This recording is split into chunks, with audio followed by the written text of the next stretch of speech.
10वें अध्याय के दूसरे श्लोक में कि अर्जुन तेरे और मेरे बहुत जन्म हो चुके, तू नहीं जानता मैं जानता हूं।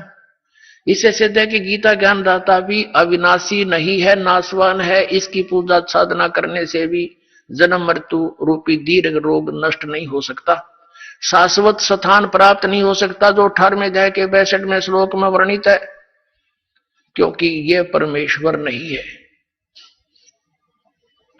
इसलिए गीता ज्ञानदाता 7वें अध्याय के 18वें श्लोक में अपनी गति को, यानी ओम नाम के जाप से जो ब्रह्म प्राप्ति है, उसको अनुत्तम कह रहा है। इस यानी घटिया है, जन्म मृत्यु का रोग कटे नहीं, तो अपने आप अनुत्तम है, उसका क्या व्यूज। और इनसे कोई पूछता है, इन आचार्यों से, मंडलेश्वरों से, कि गीता जी अध्याय नंबर 7 के श्लोक नंबर 18 में गीता ज्ञानदाता अपनी गति को अनुत्तम क्यों कह रहा है। ये कहते हैं यहां अनुत्तम का अर्थ जैसा तुम जानते हो वैसा नहीं, जिससे उत्तम और ना हो। अरे भले व्यक्तियों, अनुत्तम के तुमने अर्थ बदल दिए, शब्दों के अनर्थ कर डाले।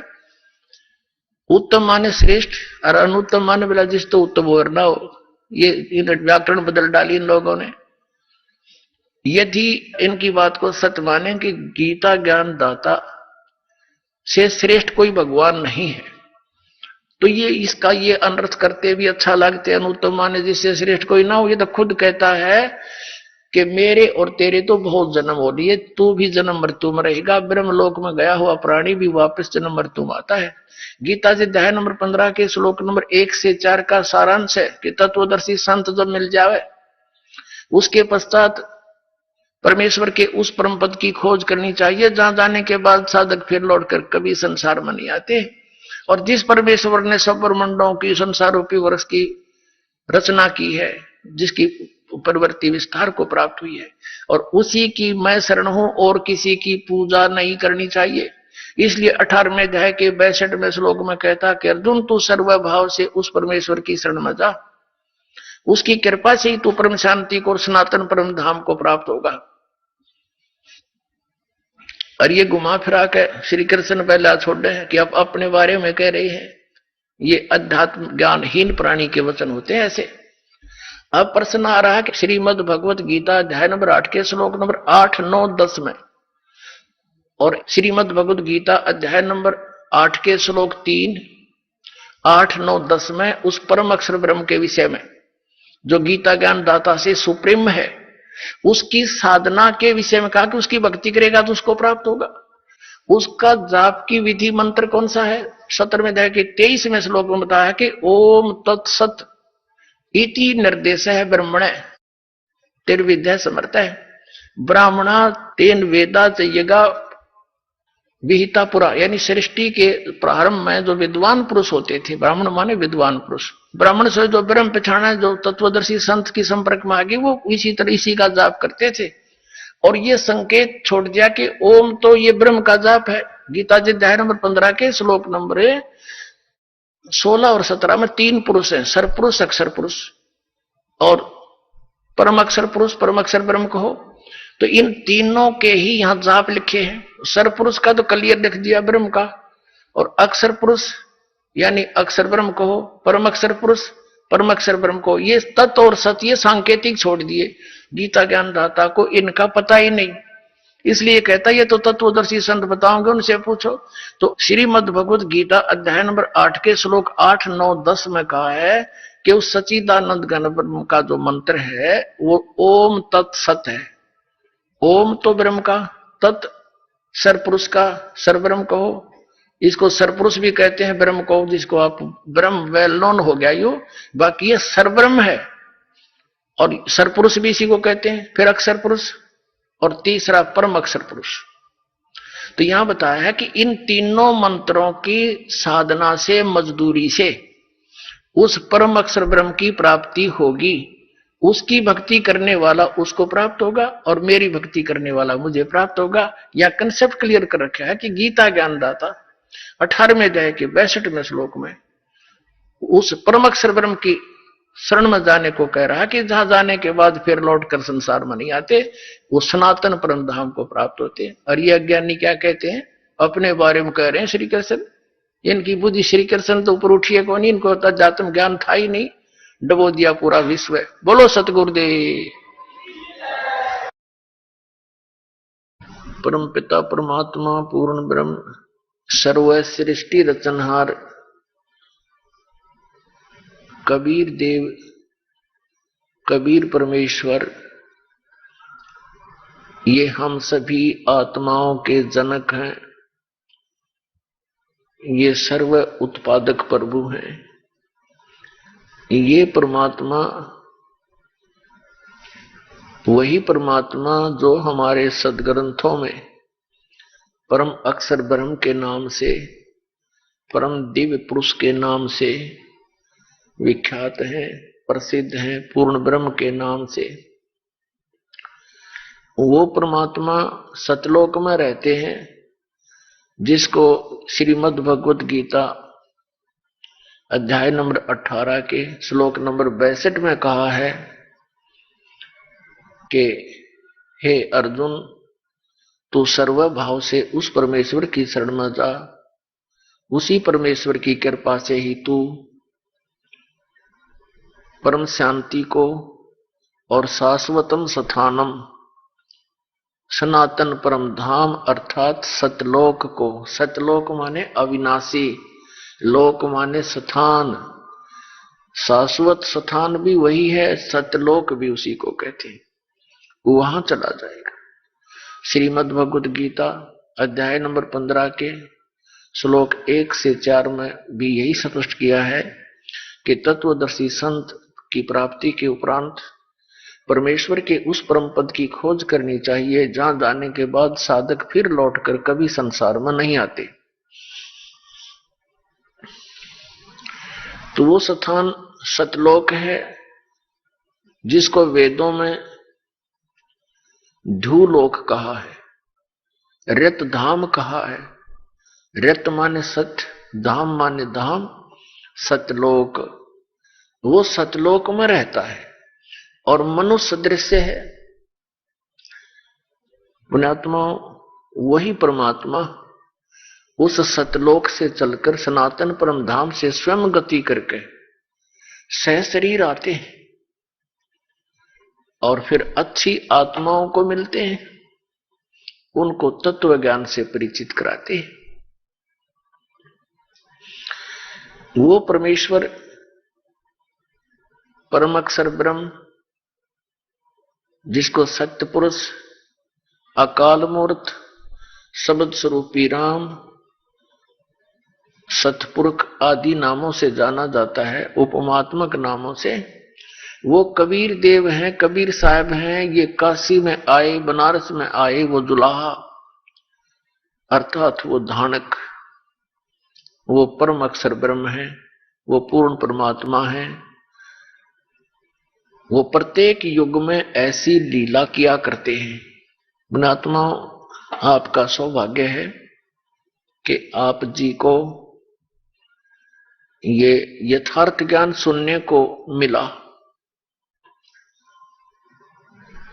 ये सदग्रंथ जिनको हम सत्य मानते हैं, जिनमें कौन कौन से सदग्रंथ हैं? पवित्र चारों वेद, ऋग्वेद, यजुर्वेद, सामवेद और अथर्ववेद। पांचवा वेद है, उसका तो इनको ज्ञान ही नहीं है, अभी तक हमारे प्रकाश में आया ही नहीं था। इनके अतिरिक्त पवित्र श्रीमद् भगवत गीता, पवित्र 18 पुराण आदि ये जो सदग्रंथ है, ये लगभग 5500 वर्ष पूर्व श्री वेद व्यास जी द्वारा लिपिबद्ध किए गए थे और आज इनको 5500 वर्ष हो गए हमारे धर्म गुरुओं को पढ़ते और हमें ये कहते कि हम इन्हीं पवित्र सदग्रंथों के आधार से तुम्हें ज्ञान सुना रहे हैं। हमने यही सोचा, यही समझा, यही विश्वास किया इन हमारे धर्म गुरुओं के ऊपर कि हमारे धर्म गुरु ये संस्कृत भाषा से परिचित हैं। इन्होंने हमें जो ज्ञान दिया वो वेदों, गीता और पुराणों वाला ही होगा। परमेश्वर ने 600 वर्ष पहले आकर के बताया कि आपके ये धर्म गुरु जो हैं, हिंदू और मुसलमानों को दोनों को ही कहा था कि आपके जो धर्म गुरु हैं ये तुम्हें यथार्थ ज्ञान नहीं बता पा रहे, क्योंकि ये तत्व ज्ञान से अपरिचित है। तुम्हारे धर्मगुरु जिस समय परमेश्वर आए उस समय की बात है, यानी सन 1398 से सन 1518 तक 120 वर्ष परमेश्वर यहां रहे थे और फिर सहशरीर चले गए थे। तब उन्होंने कहा था कि न तो हिंदुओं के धर्मगुरु अपने सदग्रंथों से परिचित और न ही मुसलमानों के धर्मगुरु अपनी कुरान शरीफ के यथार्थ ज्ञान से परिचित। परमात्मा ने जब ये सच्चाई कहनी प्रारंभ की तो उस समय के दोनों धर्मों के गुरुओं ने परमात्मा का बहुत विरोध किया और करवाया था जनता से, ये कहकर के ये क्या जाने कबीर जुलाहा अशिक्षित ये सदग्रंथों को कैसे जान सकता है, ये संस्कृत भाषा नहीं जानता है। तो पुण्यात्मा उस समय इनकी दाल गल गई, क्योंकि प्रत्येक प्राणी ये जानता था कि उस समय केवल संस्कृत भाषा के पढ़ने का अधिकार एक ब्राह्मण वर्ग को ही था। अन्य कोई भी प्राणी यानी प्रजाजन संस्कृत भाषा नहीं पढ़ सकते थे। और कबीर साहब तो एक जुलाहा वर्ण के अंदर, जुलाहा जाति के अंदर प्रकट थे, तो ये स्वप्न में भी नहीं सोचा जा सकता कि कबीर साहब संस्कृत भाषा को कभी इन्होंने पढ़ा होगा। और पुण्यात्माओं, परमात्मा की लीला अजीबोगरीब हुआ करती हैं। उन्होंने जानबूझकर इस वर्ण में शरण यानी इस वर्ण में रहे आए प्रकट हुए, क्योंकि कोई ये ना समझ ले आने वाले समय में कि यदि वो ब्राह्मण वर्ण में होते तो ये सोच सकते थे कि उन्होंने कभी सदग्रंथों को पढ़ लिया होगा, इसलिए उन्होंने अपनी वाणी में ये सब यथार्थ लिख दिया। तो यह लीला थी परमात्मा की कि उस वर्ण में, जुलाहा वर्ण में, जो कि संस्कृत के निकट भी नहीं जा सकते, ब्राह्मणों से भी दूर 10 कदम दूर खड़े होकर बातें करते थे, शूद्र को निकट नहीं आने देते थे ब्राह्मण लोग। तो उस समय परमात्मा ने अपनी अमृत वाणी बोली थी कि ये ब्रह्मा विष्णु महेश ये तीनों नासवान हैं। पुण्यात्माओं, आज से 600 वर्ष पहले ये बात कोई कहे तो जनता से सिर फड़वा दें ये नकली धर्मगुरु, ये नकली अज्ञानी जो स्वयं सदग्रंथों से अपरिचित, और परमात्मा ने सच्ची बताई तो उनका विरोध करवा दिया। ऐसा ही परमेश्वर के साथ किया गया था। बहुत बुरी यातनाएं दी गई थी, लेकिन वो समर्थ थे। कबीर परमेश्वर समर्थ हैं, उनका वो कुछ बिगाड़ नहीं सके। तो पुण्यात्माओं, आज हम परमात्मा ने शिक्षित किए और ये समय दिया, पहले निर्धारित किया हुआ था कि कलयुग के जो बिचली पीढ़ी आएगी उसमें सभी प्राणी शिक्षित कर दिए जाएंगे और फिर वो सदग्रंथों को स्वयं अपनी आंखों देखेंगे और परमात्मा को पहचान लेंगे, और इन नकलियों से भी वो फिर दूर हट जाएंगे जिन्होंने इतना जीवन नष्ट करवा दिया हमारे पूर्वजों का। हमारे सदग्रंथ बताते हैं कि श्री ब्रह्मा, श्री विष्णु, श्री शिव जी ये नाशवान है, इनकी जन्म मृत्यु होती है, इनके माता पिता हैं। और हमारे धर्म गुरु कहा करते थे ये अजरो अमर है। एक ब्रह्मा जी को तो ये बताते थे इनकी जन्म मृत्यु होती है, लेकिन भगवान विष्णु, भगवान शिव को ये कहा करते थे इनकी जन्म मृत्यु नहीं होती। आपको थोड़ा सा कंसेप्ट क्लियर करते हैं कि ब्रह्मा, विष्णु, महेश तीनों नाशवान हैं, इनकी जन्म मृत्यु होती है। और इनकी माता कौन है देखिएगा, श्रीमद देवी भागवत सचित्र मोटा टाइप, गीता प्रेस गोरखपुर से प्रकाशित है। संपादक हनुमान प्रसाद पोदार, चिमनलाल गोस्वामी। कहां से प्रकाशित है? प्रकाशक एवं मुद्रक है गीता प्रेस गोरखपुर, गोविंद भवन कार्यालय कोलकाता का संस्थान। ये इनके फैक्स और फोन नंबर। इसके 123 पृष्ठ पे और तीसरे स्कंद में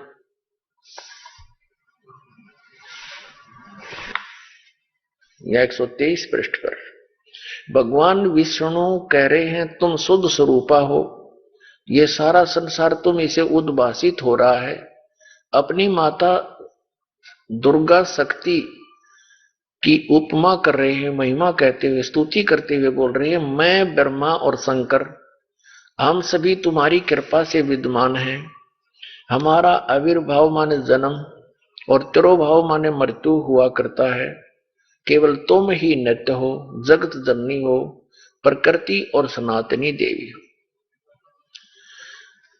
ये स्पष्ट कह रहे हैं भगवान विष्णु जी कि हमारा तो आविर्भाव माने जन्म, तिरोभाव माने मृत्यु हुआ करता है, केवल तुम ही नित्य हो। भगवान शंकर बोले देवी यदि महाभाग विष्णु तुम्ही से प्रकट हुए हैं तो उनके बाद उत्पन्न होने वाले ब्रह्मा भी तुम्हारे बालक हुए, फिर मैं तमोगुणी लीला करने वाला शंकर क्या तुम्हारी संतान नहीं हुआ? अर्थात मुझे भी उत्पन्न करने वाले तुम ही हो। शिवे संपूर्ण संसार की सृष्टि करने में तुम बड़ी चतुर हो। इस संसार की सृष्टि, स्थिति और संहार में तुम्हारे गुण सदा समर्थ हैं। उन्हीं तीनों गुणों से उत्पन्न हम ब्रह्मा, विष्णु एवं शंकर नियमानुसार कार्य में तत्पर रहते हैं। इस पवित्र पुराण ने, श्री देवी भागवत ने यानी श्री देवी पुराण ने इन चंद पंक्तियों में ये 5 कंसेप्ट क्लियर कर दिए, 5 पॉइंट स्पष्ट कर दिए। नंबर 1 कि ब्रह्मा, विष्णु, महेश की जन्म मृत्यु होती है, ये अविनाशी नहीं। नंबर 2 दुर्गा इनकी माता है। और नंबर 3 दुर्गा को प्रकृति भी कहते हैं। और नंबर 4 ये होगा कि रजगुण ब्रह्मा, सतगुण विष्णु, तमगुण शिव जी है।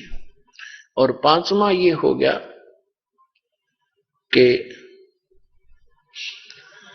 ये केवल नियमानुसार कार्य में ही तत्पर रहते हैं। ब्रह्मा, विष्णु, महेश केवल वर्क डन दे सकते हैं, आपके भाग्य में, प्रारब्ध में या किसी भी प्रकार का लाभ हानि कम और अधिक ये नहीं कर सकते। अपने आत्माओं, पवित्र हिंदू धर्म के प्रवर्तक आदि शंकराचार्य जी माने जाते हैं। और उन्होंने फिर 4 पीठ बनाई थी। प्रत्येक पीठ पर अपने सुयोग्य शिष्य, एक सुयोग्य शिष्य को उस पर दोस्त प्रतिष्ठित किया था। उनके लिए फिर एक नियम बना दिया था, मठ आमनाए बोलते हैं उसको। वो पुस्तक विधान बनाकर इनको वो दे गए थे कि ऐसे तुम करते रहना। तो सर्वप्रथम हम आदि शंकराचार्य के विचारों को ही पढ़ें, वो क्या ज्ञान देकर गए हैं।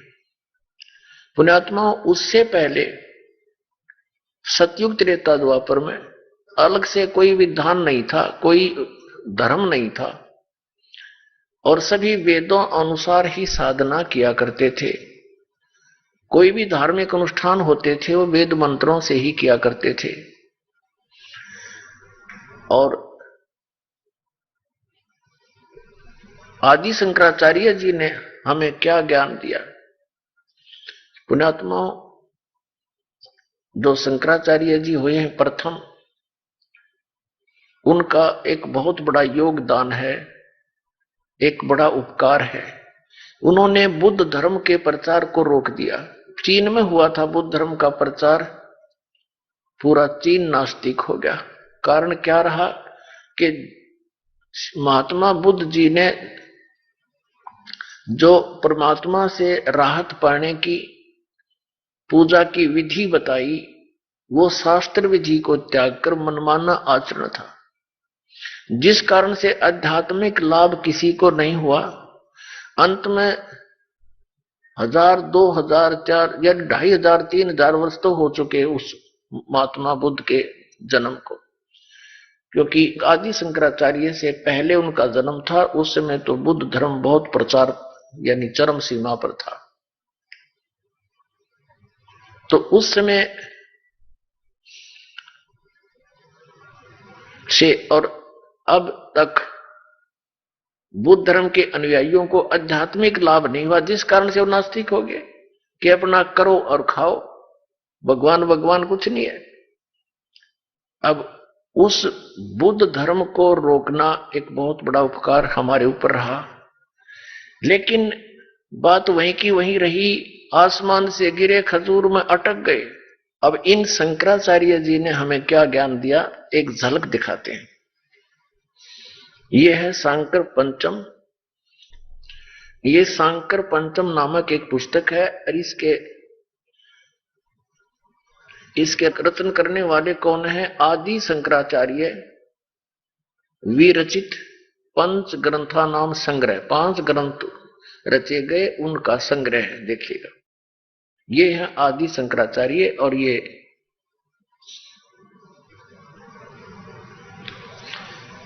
इसकी अनुवाद करता कौन है? इन्होंने संस्कृत में लिखा था। अनुवाद करता है, व्याख्याकार हैं जगत गुरु शंकराचार्य स्वामी स्वरूपानंद सरस्वती जी महाराज। ये देखिएगा, सांकर पंचम।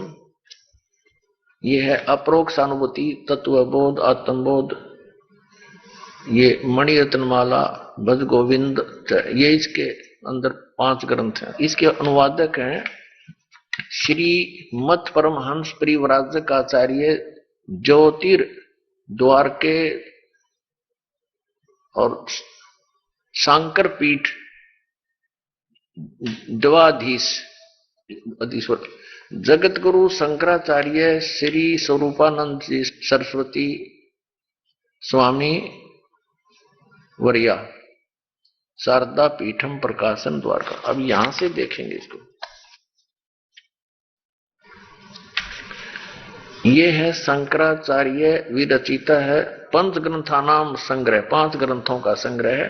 वो कौन कौन से हैं? अपरोक्ष अनुभूति, तत्वबोध, आत्मबोध और मणि रत्नमाला, भज गोविंद, ये 5 हैं। ये है ज्योतिष पीठाधीश्वर और द्वारका पीठाधीश्वर जगत गुरु शंकराचार्य श्री स्वरूपानंद सरस्वती जी स्वामी पाद है।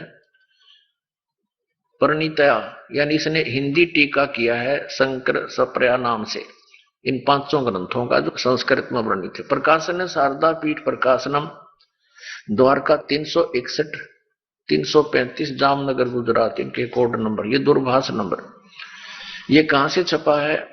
Shri Mata computers private limited, ये मुद्रक है, 20/7/125, केदार घाट वाराणसी से। पहले इनका बताते हैं, देखिएगा। ये ज्ञान का स्वरूप बताया है पृष्ठ नंबर 10 पे। यहां क्या बताया है कि ज्ञान का स्वरूप, मैं सम शांत और सच्चिदानंद स्वरूप ब्रह्म हूं, असत स्वरूप मैं नहीं हूं, ब्रह्मो वाम अहम, वह ब्रह्म मैं ही हूं, अर्थात जीव ही ब्रह्म है, इनका ये विधान है। मैं स्वयं निराकार, निर्मल, अविनाशी, अवय और निर्विकार हूं। मैं दुखहीन, आभासहीन, विकल्पहीन, व्यापक और व्यापक हूं। देह मैं नहीं हूं, मैं सुखी दुखी संसारी स्थूल कृष्ण आदि समस्त अध्यायों से परे हूं, सर्व रोग रहित, मैं निरामय निराभास तथा व्यापक हूं। ठीक। अब 15 पर देखिएगा, इसके 15 पृष्ठ पे क्या कहा है। एवं देह आत्मा पुरुष ईश्वर है। इसका अर्थ इन्होंने क्या, मैं आत्म स्वरूप हूं अर्थात पुरुष ही ईश्वर है। यहां थोड़ा सा घुमा गए ये, मैं आत्म स्वरूप ईश्वर है, मैं आत्म स्वरूप ईश्वर हूं, ये कहना था। मैं आत्म स्वरूप हूं, पुरुष ही ईश्वर है, यानी मैं ही ईश्वर हूं, इसका अर्थ यह है। ये थोड़ा घुमा दिया अनुवाद करते समय, कोई बात नहीं, आगे फिर देखते हैं। अब पृष्ठ 46 और 47 पर ले चलते हैं। ये देखिएगा, ये 45 पृष्ठ पे इसी ये साफ लिखा शंकर पंच के ये अपरोक्षानुभूति नामक ग्रंथ का अनुवाद यहां चल रहा है, इसके अंदर ही। इस पे क्या कहा कि मैं ब्रह्म ही हूं। ठीक हो गया। फिर यहां लिखा है 46 पे, अहम ब्रह्मास्मि, मैं ब्रह्म ही हूं।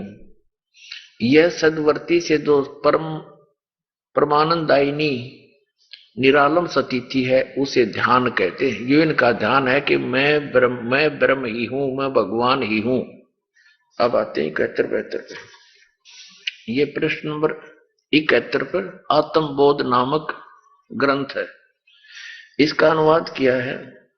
यहां देखिएगा, किंतु असंग सचिदानंद स्वरूप प्रकाश रूप सर्व आत्म सर्व अंतर्यामी चिदाकाश स्वरूप हूं, मैं ही। मैं देह पुरुष, मैं देह हूं पुरुष हूं, ऐसा नहीं। ये तो सब नकारा किया कि ऐसा निश्चय नहीं होना चाहिए, पुरुष नहीं हूं। किंतु ये है, आगे फिर लिखा है कि मैं स्वयं ब्रह्म ही हूं, मैं स्वयं भगवान ही हूं, जीव के विषय में ये ज्ञान है इनका। अप्रोक्ष ज्ञान द्वारा संपूर्ण कर्म बंधनों से वह ज्ञानी सर्वथा मुक्त हो जाता है, वही सच्चा जीवन मुक्त है। अब 72 पर देखिए,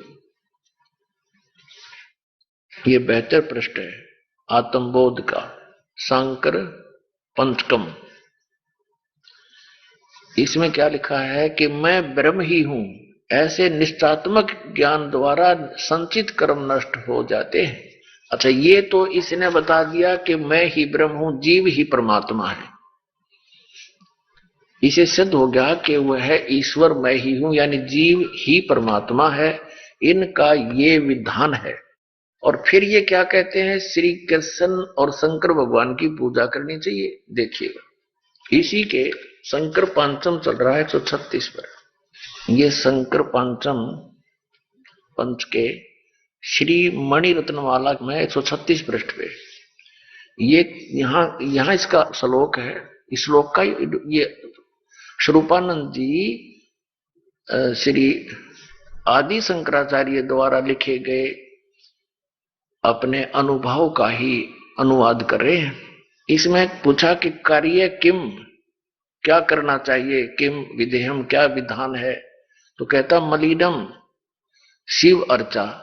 यहां देखा इसका उत्तर, ये प्रश्न, ये क्या प्रश्न, क्या करना चाहिए। शंकराचार्य जी कह रहे हैं भगवान शिव की पूजा करनी चाहिए। फिर जीव कहां गया। अब भगवान शिव की पूजा करनी चाहिए तो जीव कहां रह गया भगवान। फिर आगे और दिखाते हैं इनके कलाबाजी, 128 पृष्ठ पे दिखाते हैं आपको। ये देखिएगा, ये 127 पृष्ठ पे 10वां श्लोक है, ये श्री मणि रत्नमाला का, उसी शंकर पंचके में पंचक में। यहां ये संस्कृत है, कार्य मया का, मेरा कार्य क्या है, शिव विष्णु भक्ति, ये संस्कृत है। यहां अनुवाद किया श्री स्वरूपानंद जी ने। वो श्लोक है संस्कृत में शंकराचार्य का, आदि शंकराचार्य। प्रश्न मुझे क्या करना चाहिए, ये इसमें शपथ है कि मया कार्य मया का, मुझे क्या करना चाहिए। इसमें लिखा शिव विष्णु भक्ति, बस यह करनी चाहिए। नहीं देखो इसका अनुवाद इन्होंने कहा है, प्रश्न मुझे क्या करना चाहिए, 128 पृष्ठ पे है भी। मुझे क्या करना चाहिए, भगवान शिव और विष्णु की भक्ति करनी चाहिए। अब जीव की तरह गया वो फिर भगवान। अब परमात्मा कहते हैं ये माला पैर हुए हैं मुक्ता, सटदल उआ बाई बकदा। ये उआ बाई बकरे है इनका कोई सिर पैर इन शंकराचार्यों के ज्ञान का, ना कोई वेद आधार। श्रीमद् भगवत गीता में कहीं लिखा है शंकर और विष्णु की पूजा करने को, शिव की और विष्णु की पूजा करने को? तो श्रीमद् भगवत गीता अध्याय नंबर 16 के श्लोक 23-24 में कहा कि अर्जुन, जो शास्त्र विधि को त्याग कर मनमाना आचरण करते हैं उनको न तो सुख होता, न उनकी गति होती, न कोई सिद्धि प्राप्ति होती, अर्थात यूजलेस, व्यर्थ।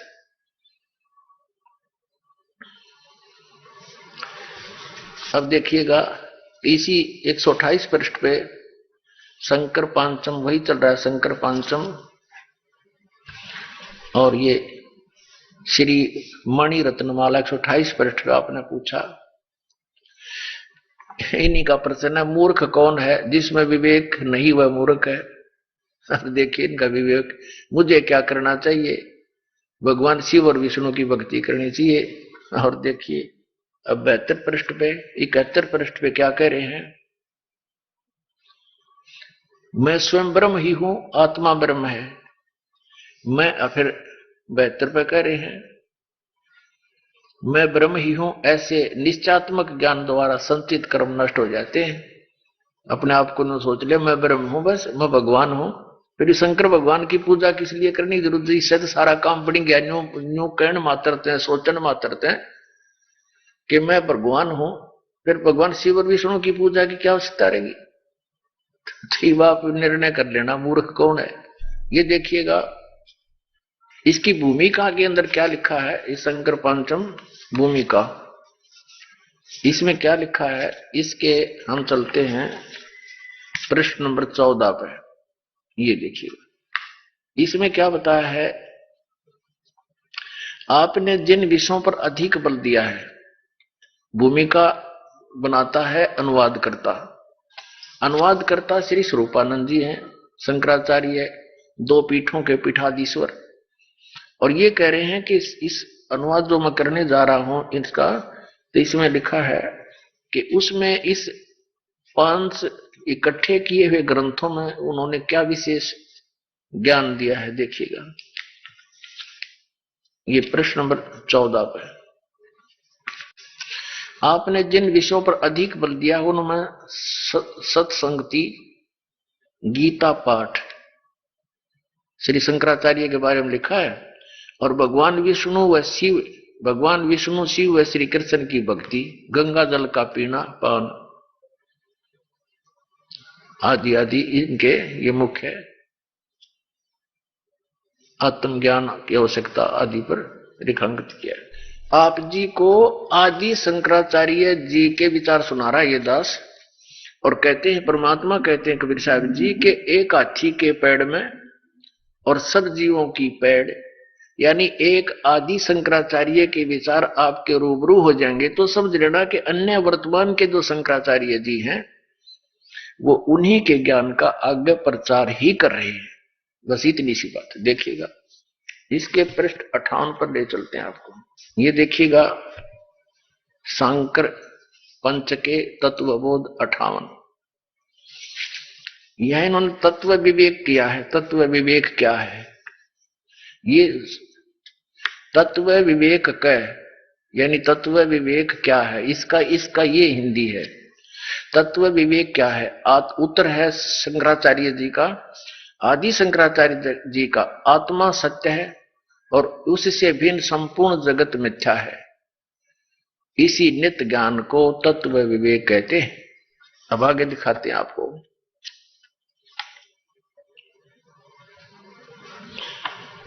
इसके 99 पृष्ठ पर ले चलते हैं। ये 99 पृष्ठ पर देखिएगा। 99 पृष्ठ पर। दुख, राग, द्वेष, भय और उद्वेग आदि मन के धर्म है, मेरे नहीं है। जब मैं मन वाला ही नहीं हूं तो भला मेरे साथ दुख आदि विकारों का संबंध ही क्या हो सकता है। श्रुति ने आत्मा को प्राण से रहित, मन से रहित एवं शुद्ध रूप में प्रतिपादित किया है। ये देखिएगा इसी शंकर पांचम के पृष्ठ नंबर 77 पे क्या कहा है कि जैसे पूर्णिमा का चंद्रमा सरोवर में दिखलाई पड़ता है, उसी प्रकार शुद्ध अंतःकरण में आत्मा का दर्शन होता है। ठीक है। अच्छा, अब आते हैं। अब इन्होंने यहां बताया है 10 पृष्ठ पे कि मैं स्वयं निराकार यानी आत्मा निराकार, निर्मल, अविनाशी, अव्यय और निर्विकारी हूं। आत्मा को निराकार बता रहे हैं ये कि मैं निराकार हूं खुद। और यहां कह रहे हैं जैसे पूर्णिमा का चंद्रमा सरोवर में दिखाई पड़ता है, उसी प्रकार शुद्ध अंतःकरण में आत्मा का दर्शन होता है। अब 64 पृष्ठ पर देखिएगा, आत्मा को डिफाइन किया है। आत्मा क्या है? आत्मा क्या है? आत्मा सत्य है, चित्त है, आनंद है, बस निराकार है। आत्मा सत्य है, चित्त है और आनंद है, सच्चिदानंद रूप है। यानी सच्चिदानंद ये भगवान को भी कहते हैं और आत्मा को भी, यानी आत्मा और जीव को एकीकरण किया है। इसको ये अद्वैत मत बोलते हैं। ये इनके घर का है, ना वेदों ना ग्रंथों में कहीं प्रमाण नहीं, सदग्रंथों में। एक कंसेप्ट और क्लियर करते हैं कि विश्वनाथ यानी नारायण कौन है, 123 पृष्ठ पे, फिर आगे चलेगा आपसे। ये देखिएगा 123 पृष्ठ पे, 123 पृष्ठ पे श्री मणि रत्नमाला में ये क्या बताया है कि शिष्य का प्रश्न, हे गुरु, हे कृपालु, मैं इस अपार संसार समुद्र के बीच में डूब रहा हूं, मेरे लिए बचने का कोई उपाय है, कोई शरण है? कृपा उपदेश करने की कृपा कीजिए। गुरु का उत्तर, जो सारे संसार का ईश्वर है, उसके चरण कमल का ध्यान ही सबसे बड़ी नौका है, जिस पर चढ़कर तुम संसार समुद्र के पार जा सकते हो। विश्व पाद अंबुज भगवान विश्वनाथ के चरण कमल रूपी जहाज में बैठो, वे तुम्हें पार लगाएंगे। वे ही विश्वनाथ हैं, वे ही श्री कृष्ण हैं, वे ही विष्णु हैं। अपने आत्माओं, एक तरफ तो ये कहते हैं मैं ही परमात्मा हूं, और दूसरी तरफ कहते हैं कि विष्णु, श्री कृष्ण, श्री विष्णु ये विश्वनाथ हैं, सॉरी यानी ब्रह्मांडों के मालिक हैं। अपने आत्माओं, अब इनकी वे ऑफ वर्शिप क्या है, थोड़ा सा ये झलक और दिखाते हैं। पुण्यात्माओं, परमात्मा का पाना और भक्ति करना इतना सिंपल है, बहुत ही आसान, पर यह विश्वास होना कि हम जो कर रहे हैं ये सत्य है और शास्त्र अनुकूल है, तो फिर संशय नहीं रहेगी। तो दास का जो प्रयत्न है, आपके ऊपर जो ये अज्ञान का इन पोचा मार रखा है, यो रेगमार लगा रहा है दास के आपके ऊपर से, वो पुराना रंग हटे ताकि नया ओरिजिनल पेंट और दृढ़ता के साथ आपके ऊपर वो पेंट हो जाए। तो सत्य ज्ञान आपको दास साथ साथ सुना रहा है, और इस अज्ञान को हटाने के लिए सदग्रंथ दिखा करके, इनके द्वारा लिखे हुए अनुभव दिखा करके वो रेग मार लगा रहा है। पुण्यात्माओं, अनजान पने में, भोलेपन में बहुत से श्रद्धालु कहते हैं कि रामपाल दास तो अन्य संतों की आलोचना करते हैं। पुण्यात्माओं, आलोचना वो होती है जो झूठी बकवाद करे, निराधार बातें कहे। अब जैसे इन महापुरुषों ने जो लिख रखा है आपको पढ़कर सुना रहा है, हमारे सदग्रंथों में जो लिखा है वो आपके रूबरू कर रहा है, तो इससे आपको सत्य और असत्य का ज्ञान आसानी से हो जाएगा। जैसे एक समय किसी ने नकली नोट छाप लिए थे, हजार हजार के, 500 के, तो सरकार ने क्या किया था, डुप्लीकेट और ओरिजिनल दोनों साथ साथ रख के दिखा दिए थे, टीवी के माध्यम से, समाचार पत्रों के माध्यम से, कि ओरिजिनल ऐसा होता है, डुप्लीकेट ऐसा होता है। तो क्या सरकार आलोचना कर रही थी? एक महापरोपकार कर दिया ना, लाखों लोग ठगे जाते, उनका ईसाई गरीब व्यक्ति के पास 10-20 हजार रुपए होते हैं, वो नकली होते, तो वो तो रो रो कर टक्कर मारता। तो पुण्यात्माओं, आप जो ठगे जा रहे हो, आपकी तो कीमत ही नहीं लगाई जा सकती। मनुष्य जीवन के एक श्वास की कीमत ऐसी बताई है कि 3 लोग भी एक तरफ रखते तो भी सस्ते हैं ये, और एक श्वास महंगा है मनुष्य का। इन्होंने कितना बर्बाद कर दिया, हमारे पीढ़ी की पीढ़ियां का नाश कर दिया।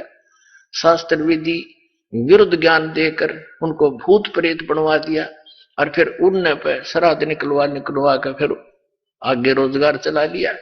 तो ये दास एक महापरोपकार कर रहा है, और बुद्धिमान समाज है, शिक्षित सभी मानव है, बहुत आसानी से अपग्रेड हो रहा है। अगर 150 वर्ष पहले ये कोई शब्द बोल देता तो उद्मस्त करवा देते, ये नकली धर्मगुरु, ये डुप्लीकेट ज्ञान वाले। तो पुण्यात्माओं, आपका सौभाग्य है कि आप तक सच्चाई पहुंच रही है हमारे सदग्रंथों की। अब आपके समक्ष इनकी वे ऑफ वर्शिप दिखाते हैं। आदि शंकराचार्य जी ने कौन सी भक्ति बताई है। एक तो यह बता दी, श्री शिव और कृष्ण और विष्णु की भक्ति करो, श्री शिव जी की भक्ति करो, गीता का पाठ करो। फिर ये क्या बताते हैं, प्रातः उठ गए, ये देखिएगा। एक और दिखाते हैं बीच में, इनकी कलाबाजी देखी 69 पे।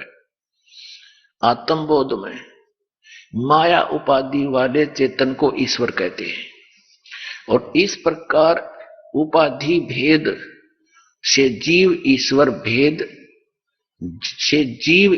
भेद दृष्टि जब तक रहती है, तब तक जन्म मरण आदि रूप संसार निवृत्त नहीं होता। इसलिए जीव ईश्वर में अभेद दृष्टि होनी चाहिए, यानी जीव और ईश्वर एक है। हो गया क्लियर? जीव ही ब्रह्म है, जीव ही ईश्वर है, यह कसर रह थी। अब 51 पृष्ठ पर आते हैं, ये देखिएगा 51 पृष्ठ पे इनकी पूजा क्या है। यह संपूर्ण जगत अदृश्य भाव रूप चेतन में है। इस प्रकार बुद्धिमान पुरुष सावधान होकर नित्य प्रति अपने आत्मा का ब्रह्म भाव से चिंतन करे। अब क्या है इनका स्मरण, कि अपनी आत्मा को ही परमात्मा जान के इसका ध्यान करे। ठीक। अब फिर इन्होंने और भक्ति विधि बताई है 47 पृष्ठ पे। 47 पृष्ठ पर भक्ति विधि बताई है।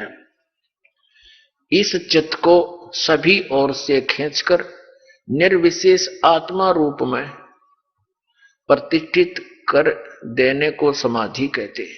बस अपने चित्त को खींच के आत्म स्वरूप में प्रतिष्ठित कर ले कि मैं ही भगवान हूं, नो मान ले, यह समाधि होगी।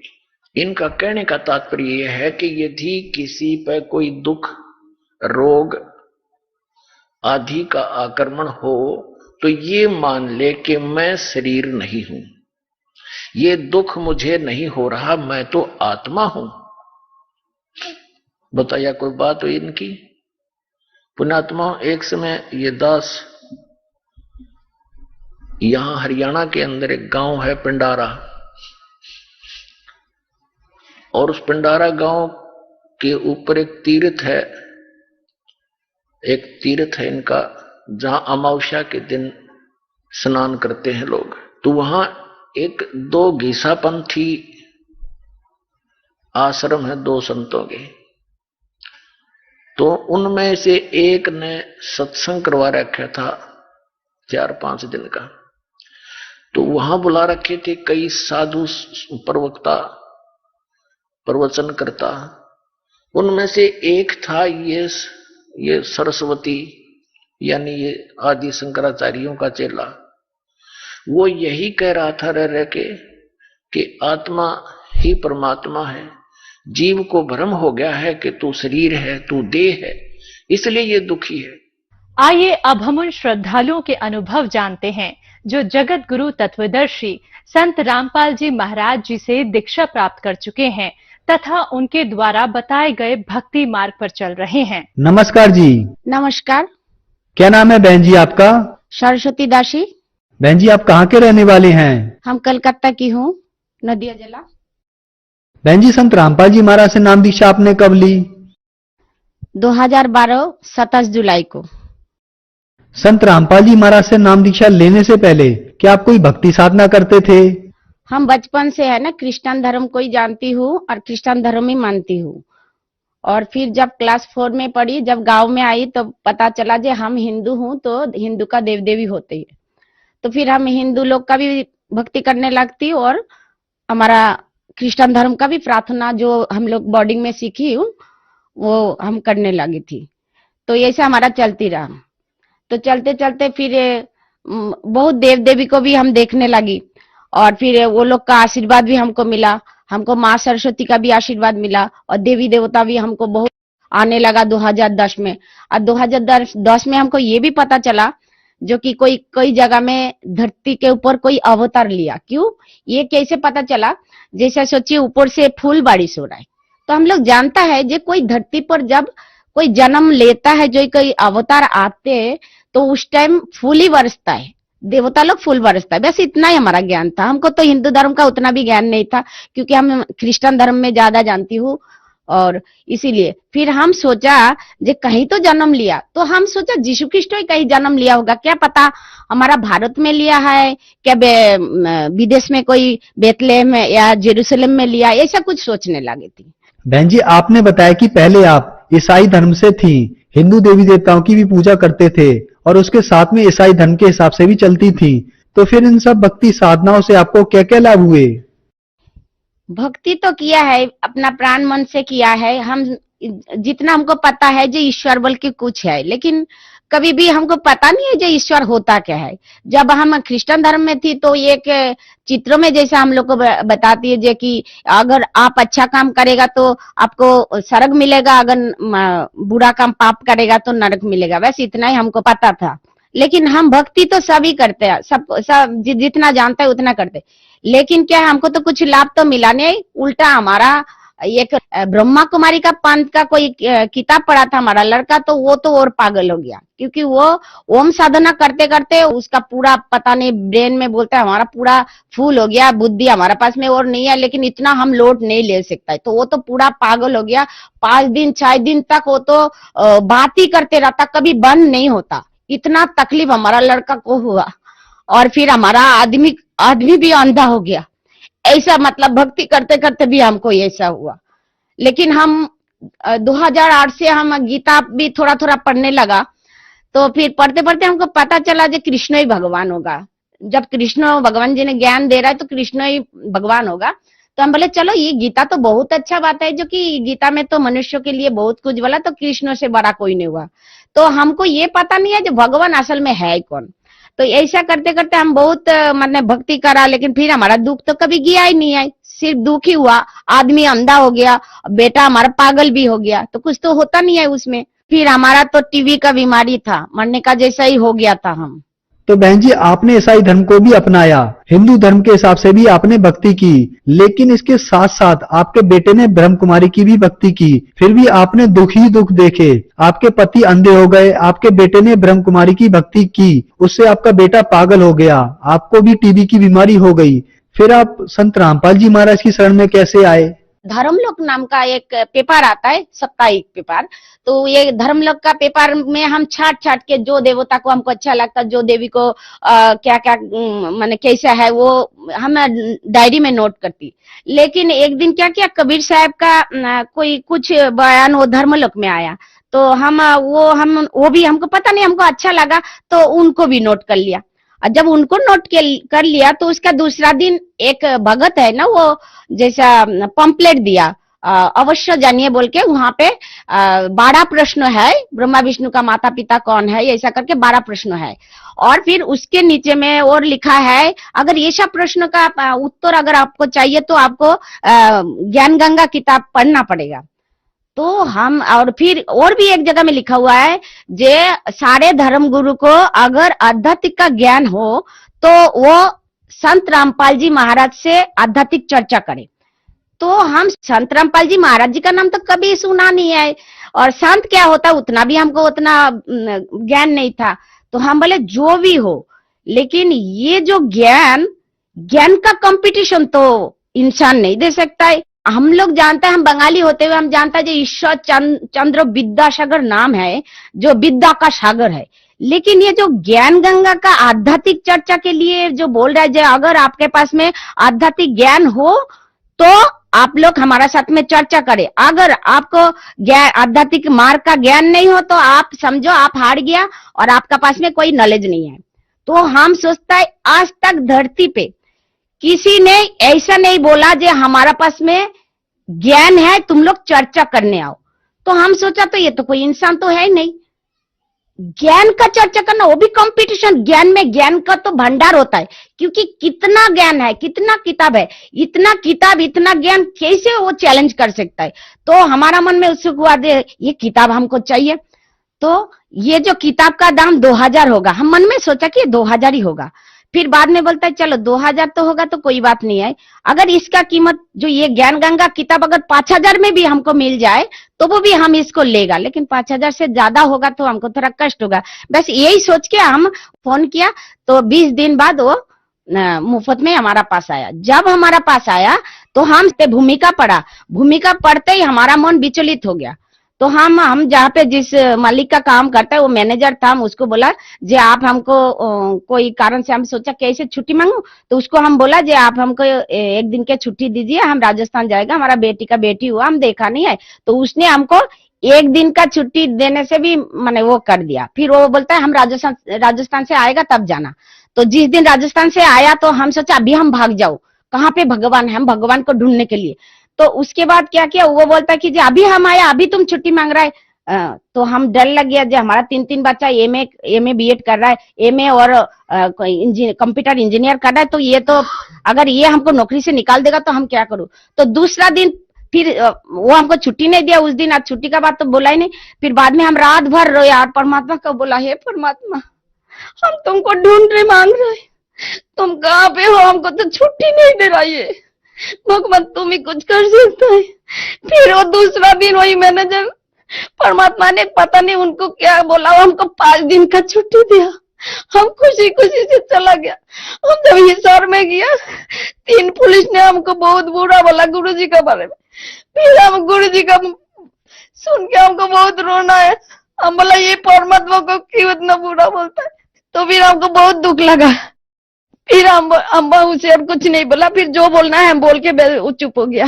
फिर हम जब गुरुजी के महिला आश्रम में जाकर बोला ये परमात्मा कहाँ पे थे, संत रामपाल जी को देख के हम परमात्मा समझ लीजिए, उनको देख के इसे रोना आया। गाड़ी में बैठा तो गुरुजी परमात्मा संत रामपाल जी का फोटो देख के हमको सिर्फ रोना आ रहा है, जैसे लग रहा है कि इनको हम बहुत जन्म से ये और हमारा पिताजी से भी ज्यादा अपनाया है और दुनिया में कोई अपना नहीं है।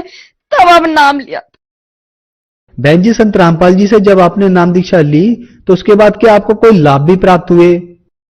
हमको पहले तो लाभ है जो मनुष्य जन्म का जो दुर्लभ आध्यात्मिक ज्ञान, ये ज्ञान का लाभ हमको मिला।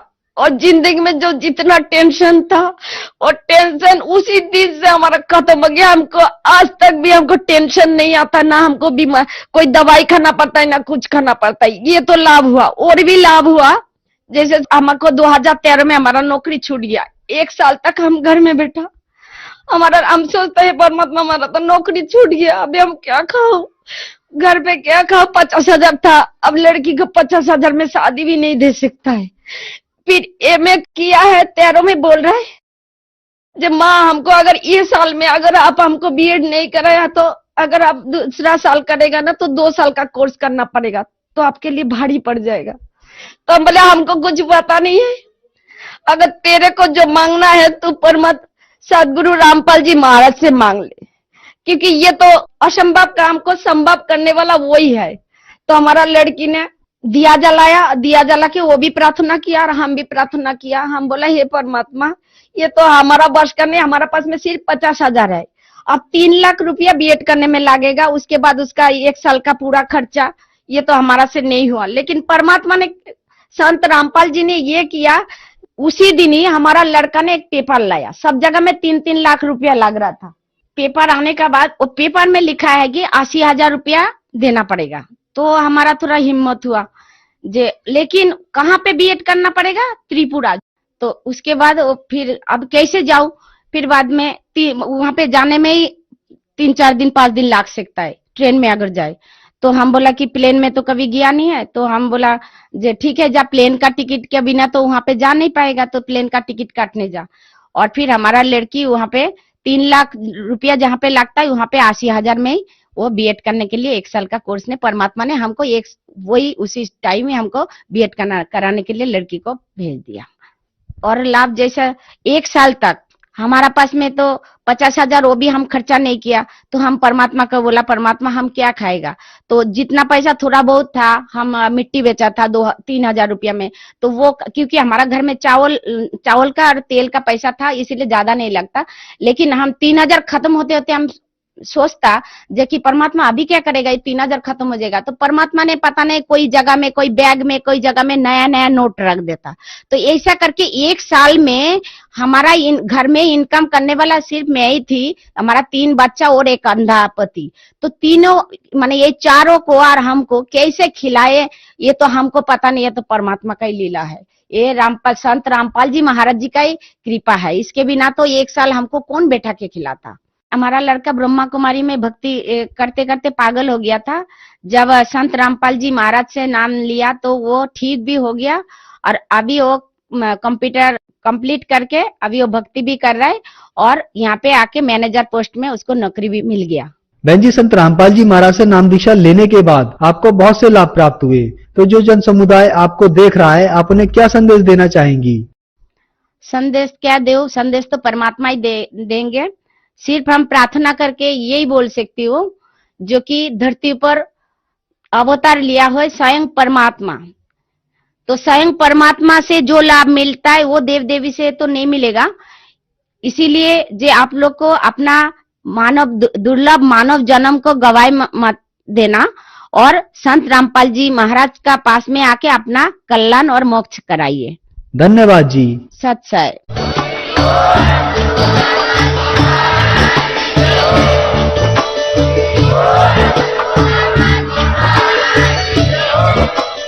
आप सुन रहे थे जगत गुरु तत्वदर्शी संत रामपाल जी महाराज जी के मंगल प्रवचन। अधिक जानकारी के लिए विजिट कीजिए हमारी वेबसाइट www.jagatgururampalji.org। संत रामपाल जी महाराज जी के शुभ आशीर्वाद से पूरे विश्व भर में 500 से भी ज्यादा नाम दीक्षा केंद्र हैं, जिन पर संत रामपाल जी महाराज जी द्वारा ऑनलाइन निःशुल्क नाम दीक्षा दी जा रही है। अपने नजदीकी नाम दीक्षा केंद्र का पता करने के लिए संपर्क करें 8222880541।